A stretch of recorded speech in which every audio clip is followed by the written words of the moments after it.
In order to actually make a character navigate on a NavMesh, it needs to have a NavMesh agent. Here I have a demo scene, and in this scene we have a sheep and a girl.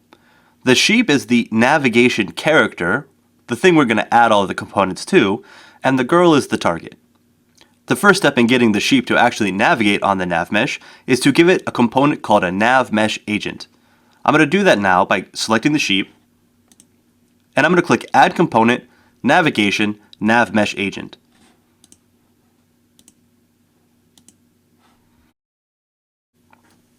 This NavMesh agent has several properties that control how it moves around in our world. First is the radius, which controls the NavMesh agent's own special kind of collider. It's not a collider in the traditional sense like you've seen with physics before. It's just kind of determining the bounds or the radius or the size of this NavMesh agent so it knows what areas it can fit into and what areas it has to avoid. The height is how tall this NavMesh agent is. And the base offset is any amount of offset we want this NavMesh agent to have from, say, the ground.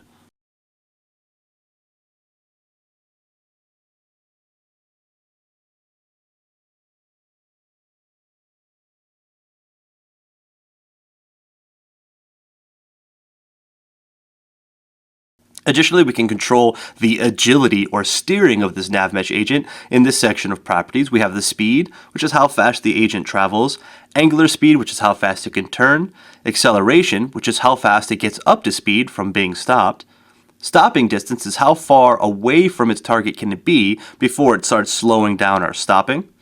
And then we also have auto braking. If we turn this on, the NavMesh agent will stop itself as it approaches its target. This next section covers obstacle avoidance.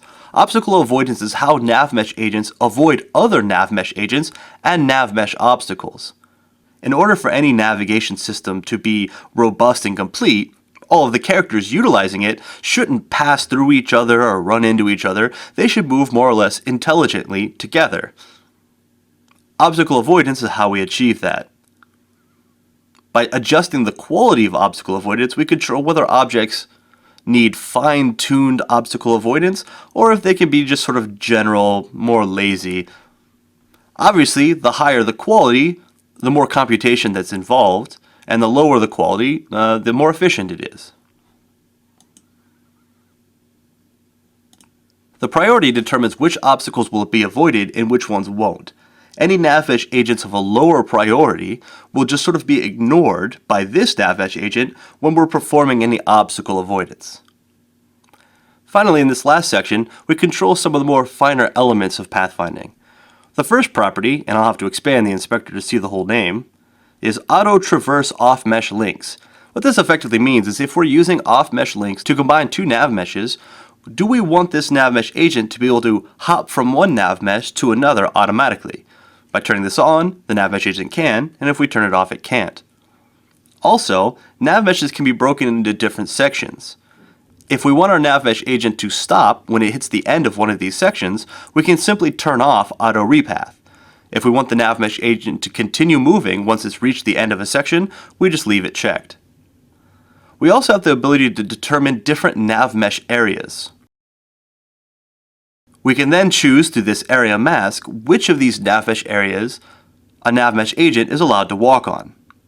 For instance, we generally wouldn't want a NavMesh agent to be able to walk on the not walkable area, but if they got, say, a magic item that allowed them to, we could then turn that on. Even though the NavMesh agent allows the character to move along the NavMesh, we need a script to tell it when and where to go. I've created a simple script called Navigation that's going to aid us in allowing our NavMesh agent to move towards a target.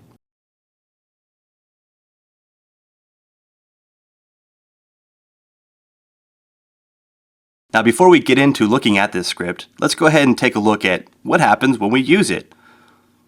You can see we've got properties for our NavMesh agent and something called an update delay, which I'll talk about in a moment, but we also need to define what is its target. So I'm just going to drag the girl game object from the scene onto the target property of the script.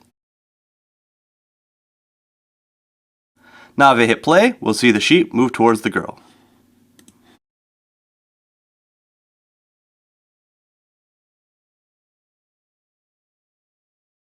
If we want the sheep to stop before reaching the girl, we can give it a stopping distance.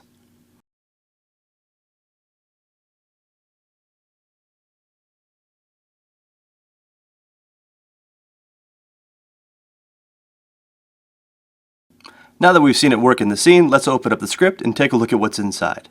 There's basically one line of code we need to get a NavMesh agent to move towards a target, but there's many different ways we can call that one line of code, which greatly affects how it behaves. For instance, here we can see the navigation script I wrote up real quick, and inside here we have things like our target, we have a reference to our NavMesh agent, which I've just called agent, and we have this float called update delay, which actually isn't being used right now. We have a reset method, which is simply getting a reference to our NavMesh agent.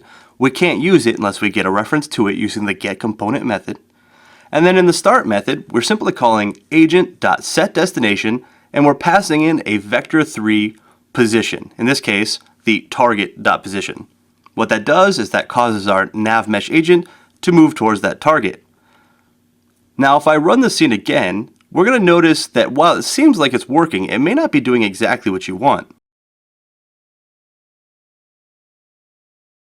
Specifically, the sheep won't follow the girl. The sheep will only go to where the girl was. The reason for that is we called setDestination in the start method only. That sets a destination to a single point and then never resets it, so the sheep goes to that point and then stops. Another way we could write this is to simply put the line agent.setDestination, target.position, in the update method. Effectively what that does is it sets the destination of the NavMesh agent to the target.position every single update frame. Now if we take a look at it, we'll see the sheep continues to follow the girl around.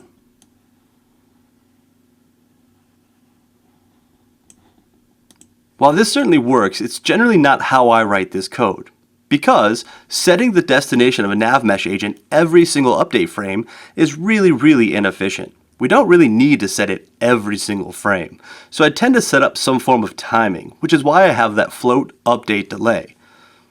The way I would try to write this script would be something like this.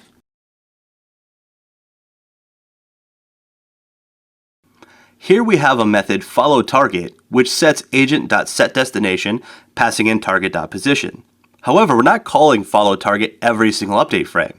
Instead, as we can see inside the start method, we're using invokeRepeating to call the followTarget method over and over again based on our update delay, which is 0.3 seconds. So basically, every 0.3 seconds, this NavMesh agent is going to update its destination to continue following the player. This is much more efficient than updating it many more times, once for every update frame, but it still gives us a really good feel and the player won't really notice. So let's try it one more time. Now we have the sheep still following the girl. There is a slight delay between updates. However, it still feels pretty good and it's much more efficient. If you wanted to, you could decrease the delay if you wanted to be a little sharper, or you could increase it if it didn't need to be that sharp and you wanted it to be more efficient. Since we haven't made the players allies or enemies for the project yet, we won't actually add the NavMesh agents during this chapter. Instead, those components will be added later when we build the different characters. Still, why don't we open up the enemy movement script and take a look at a real example of using code to control a NavMesh agent. Inside the enemy movement script, we can see that we have a coroutine called chase player. Now there are a few other items inside this coroutine, but we're mostly interested in the section where we're setting the destination of the NavMesh agent of whatever enemy this script happens to be on. We can see we're actually using this two different ways. First off, we're determining if the NavMesh agent is even enabled. This allows us to turn on and off the NavMesh agent to control a lot of the enemy's behavior. The enemy also can be potentially running away. We store that state in this boolean called isRunningAway. The enemy might be running away if the player hits it with one of the attacks, specifically the stink attack, which makes enemies run for cover.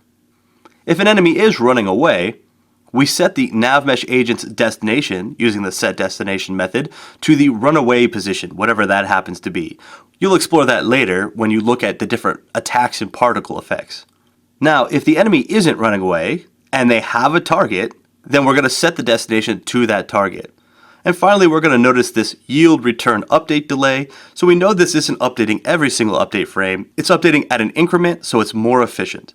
Obviously, there are many ways to get a NavMesh agent to navigate to a target, But the actual code to do it is really simple.